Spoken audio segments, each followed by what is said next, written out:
Hey everybody, welcome back to the Eastern Fighter. Sorry I've been gone for a while, but I've been actually attending some tournaments and such, and been kind of busy. That's why you've been seeing actually a pretty big flux in my fight videos coming up. But I figured I'd sit down, being that it's a beautiful spring day out, and we'll have a little conversation the way we always used to. Basically, with start of the Eastern Fighter. So what's been going on new with me? Well, basically, I finally got together my heraldry, and I sent it out to the Eastern Kingdom College of Heralds, and they checked it out. So far, they said they found no conflicts with it, which is really good. So at this stage, I sent out my money, and I guess it's an 8 to 12 month waiting period before I hear back from them as to whether or not my heraldry will be accepted. So there's that. If anybody has any questions as to how to make heraldry or needs help with references, by all means, please either message me through YouTube or just hit the comment box down below. And I help you guys out any way possible. Alright, so for this episode, what I want to talk about is physical conditioning in the SCA. I've been a real big stickler about this with my household members. They're constantly seeing me on Facebook posting up, hey guys, I ran this fast, this far, at this time. Hey, I'm doing this, I'm doing that, you know. Get your head in the game, get your head in the game, you know, let's get on the ball. This coming weekend is going to be the annual Mud Thaw event, which is basically the Eastern Kingdom's, you know, shake the cobwebs off your armor if you haven't touched it since Penzik, and let's hit each other with some Rotonde. It's a double illumination tournament, so I've been training for that, and I've been doing a whole lot of nutrition and conditioning with that. So I just wanted to talk to you guys about, you know, basic physical conditioning. I'm a firm believer that weight loss, physical conditioning, just being in general good health is 80% eating right and 20% the actual physical workout itself. So, with that, all right, when you're checking out your foods, okay, this could be at Penzik, before Penzik, you know, just training for any war, any event. I know everybody's on low carb diets. I mean, I myself am on a low carb diet, but carbs are absolutely important for your diet, okay? Carbs and sugars, but I'm talking about sugars from natural foods such as fruits. Okay, fruit is almost glucose in itself. It's pretty much there. So eating like a banana or two or an apple before you work out is actually going to help your, you know, your blood sugar levels like amazing when you're working out. Helps you with your recovery phases and helps you in the whole building of muscle and toning and all of that, okay? So basically everybody knows about proteins. Proteins is also an important step. A lot of things that a big thing that people don't know about proteins is your body can only consume 20 grams of protein every 2 hours. So if you're one of these guys that are slamming back 40 grams of protein, you know what I mean? And you're like, oh, I'm going to get this max amount of protein. Guys, 20 grams of that protein is just converting to fat. And that's just more fat that has to be worked off. So really, just stick to 20 grams of protein.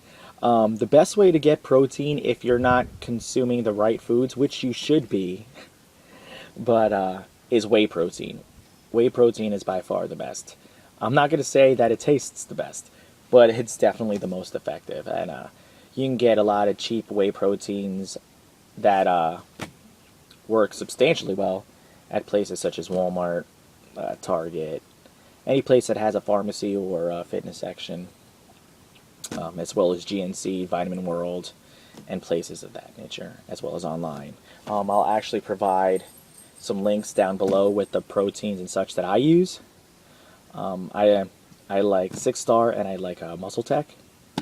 So, I mean, that's really opposite ends of the price scale there, but either way it works. Proteins help with your tissue growth, okay? So basically when we're in the gym and we're working out, you're tearing your muscles to get ripped, you need proteins in order to rebuild that muscle to, build it up to something, or else all that you're working for is literally wasted. And another little known fact, when you're done working out, your body is totally protein depleted, okay?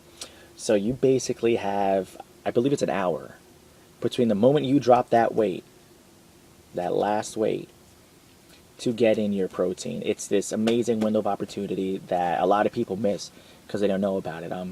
A lot of times if you guys go to the gym and you see some guys carrying around their protein shakes, you know why. Okay? But listen, your proteins and stuff should not be your primary source of fuel, okay? You got to train your body to want to burn fat, okay?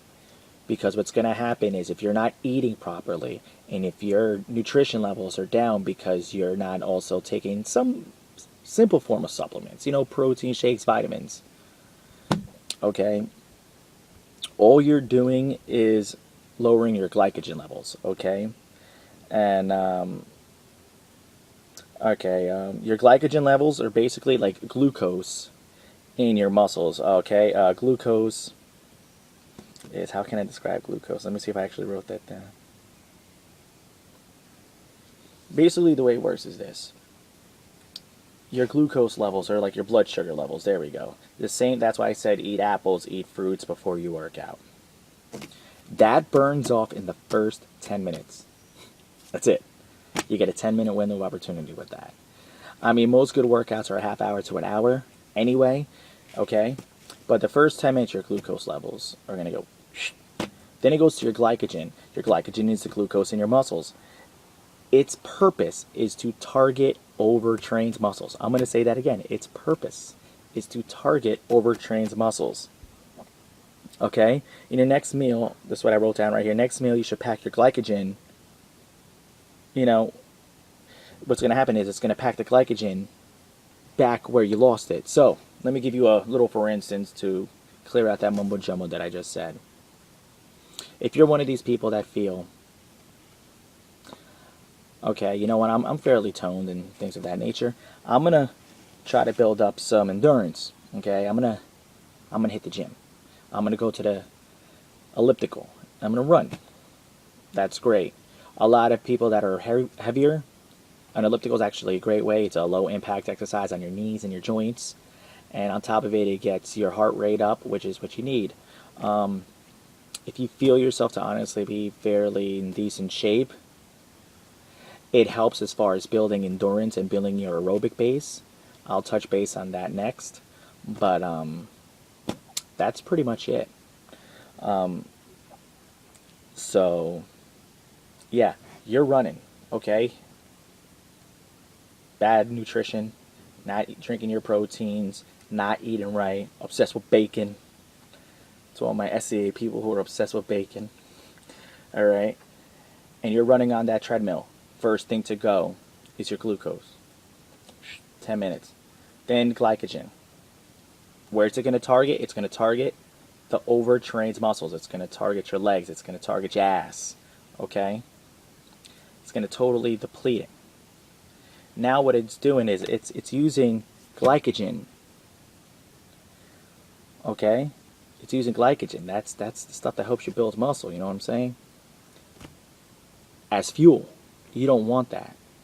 You want to burn fat.